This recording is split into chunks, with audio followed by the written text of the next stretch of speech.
It's Jeremy Williams with the Bannock Real Estate Group, and I just want to let you know we put together these videos because it's really important to us that we get relevant, accurate information into the marketplace as the market changes so you can make the best decisions.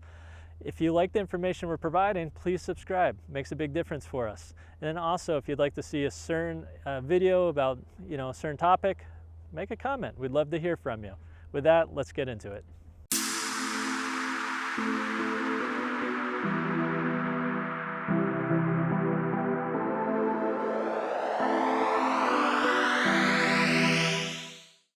Hey, it's Jeremy Williams, broker on the Bannock Real Estate Group, and here we are talking about one of my favorite subjects is our market report. We're at the beginning of November, trying to get an idea of what a crazy year it's been, where we've been, and what we expect moving forward.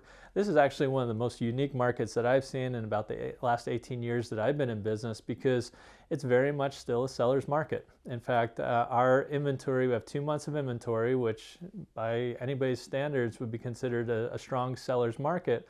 However, it almost feels like a buyer's market where it seems like buyers have some negotiating power and are able to negotiate and on price and terms and everything else. So kind of a strange market, not a ton of inventory, but buyers have some control of the market. I do expect that to continue moving forward. Right now we have about 200 properties for sale in all of Missoula. Half of them are single family houses and the rest are condos, manufactured, townhome type product. So there's a lot more inventory than we've seen over the last 2 years. In fact, that number is probably the highest that I've seen in the last 2 years. We've had months even down to like 30, 40 homes at any given time on the market. So what that means, well, if you're a buyer, this is what I'd look for.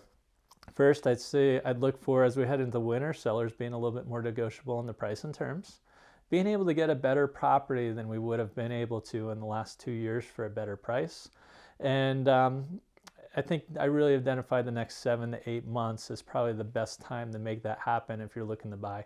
If you're curious why I think that, look at our last video. We actually went over some of the opportunities as far as investing in real estate. Investing doesn't necessarily mean buying second or third, fourth homes. It might just be buying your primary home and when the best time to do that is. So check that out. Let us know if you have any questions.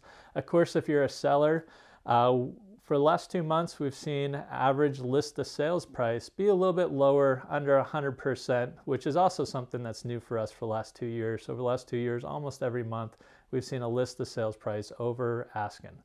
And now we're starting to see it a little bit under. Now, it's important to realize that just because we're having under 100% list to sales price offerings doesn't mean that the prices are dropping dramatically. I think we are certainly seeing some softening. We can't deny that with the higher interest rates. However, sometimes sellers just list their properties up too high and then they're negotiated back down to a market value.